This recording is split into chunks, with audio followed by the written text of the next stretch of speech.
एक संत और एक शासक, क्या ये दोनों भूमिकाएं एक ही इंसान निभा सकता है? भारतीय राजनीति में ये सवाल ना अक्सर उठता रहता है। और जब भी ये सवाल उठता है तो एक चेहरा सबसे पहले सामने आता है, योगी आदित्यनाथ का। आज हम उन्हीं की कहानी को समझने की कोशिश करेंगे। एक ऐसे सफर की कहानी जो मंदिर के गर्भगृह से शुरू होकर प्रदेश की सबसे बड़ी कुर्सी तक जा पहुंची। तो सवाल सिर्फ एक व्यक्ति का नहीं है, ये सवाल भारत की राजनीति के उस पहलू को समझने का है जहां आध्यात्म और सत्ता एक दूसरे से मिलते हैं और कभी-कभी टकराते भी हैं। तो चलिए इस अनोखे सफर की परतों को एक-एक करके खोलते हैं।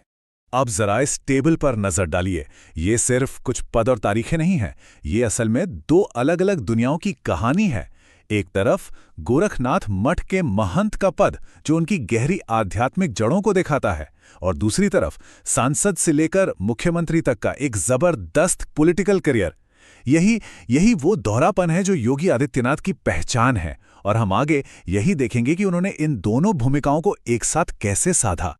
हर बड़ी कहानी की ना एक शुरुआत होती है, और योगी आदित्यनाथ की कहानी शुरू होती है पंचूर नाम के एक छोटे से गांव से, जहां एक लड़का था जिसका नाम था अजय।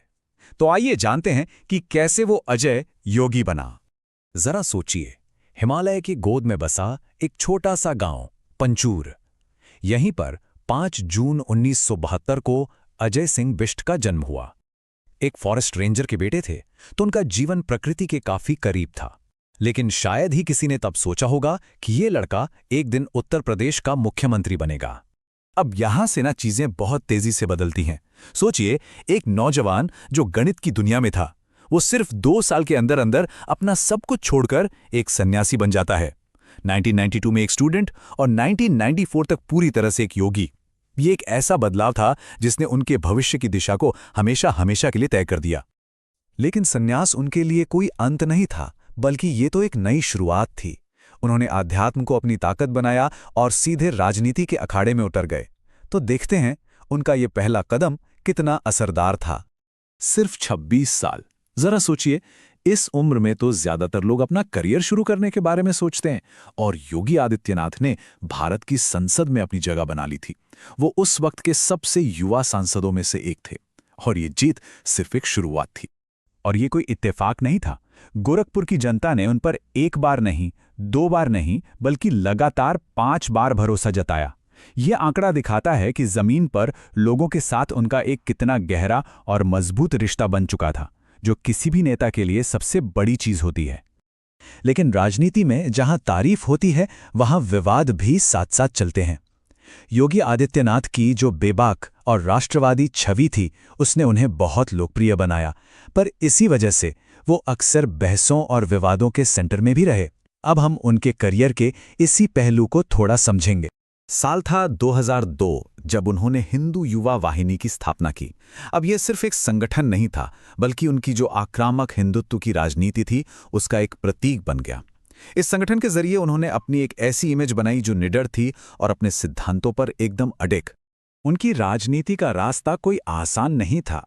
2008 में आजमगढ़ में हुआ यह जानलेवा हमला इस बात का सबूत है, और इस तरह की घटनाओं ने उनकी छवि को और भी मजबूत किया, एक ऐसे नेता के तौर पे जो खतरों से डरता नहीं है।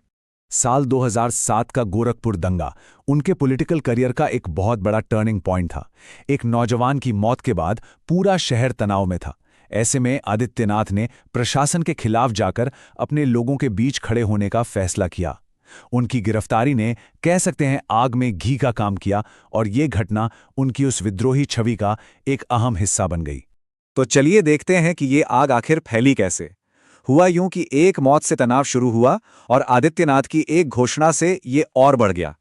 जब प्रशासन ने उन्हें रोका तो उन्होंने गिरफ्तारी दे दी, और इसके बाद जो हुआ उसने पूरे पूर्वी उत्तर प्रदेश को अपनी चपेट में ले लिया। इससे ये पता चलता है कि उनका प्रभाव कितना ज्यादा था। घर वापसी का मुद्दा उनके पॉलिटिकल करियर का एक और विवादित चैप्टर है। 2005 में एटा में हुए इस कार्यक्रम ने पूरे देश में एक बड़ी बहस छेड़ दी थी। उनके समर्थकों ने इसे धर्म की रक्षा के तौर पर देखा, तो वहीं दूसरी तरफ उनके आलोचकों ने इसे धार्मिक ध्रुवीकरण को बढ़ावा देने वाला एक कदम बताया। तो विवादों, संघर्षों और लगातार जीत के बीच योगी आदित्यनाथ ने खुद को एक ऐसे नेता के रूप में खड़ा कर लिया था जिसे कोई भी नजरअंदाज नहीं कर सकता था।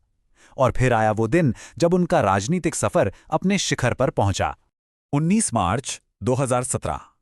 ये सिर्फ एक तारीख नहीं, बल्कि एक ऐतिहासिक पल था। एक भगवाधारी सन्यासी ने भारत के सबसे बड़े और राजनीतिक तौर पर सबसे अहम राज्य की कमान संभाली। यह उनके राजनीतिक जीवन का सबसे ऊंचा मुकाम तो था ही, साथ ही भारतीय राजनीति में एक नए दौर की शुरुआत भी थी। मुख्यमंत्री के तौर पर उन्होंने कई रिकॉर्ड बनाए। वो ना सिर्फ 21वें मुख्यमंत्री बने, बल्कि उत्तर प्रदेश के इतिहास में सबसे लंबे समय तक सेवा करने वाले मुख्यमंत्री भी बन गए। और हाँ, 2 डिप्टी सीएम की नियुक्ति जैसे उनके कुछ फैसले भी काफी अलग थे।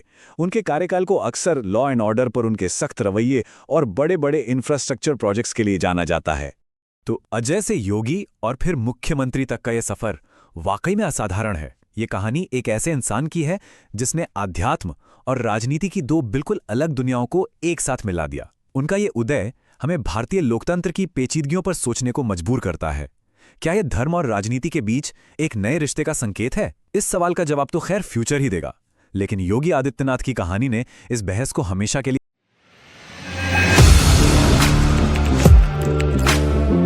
Audio Jungle.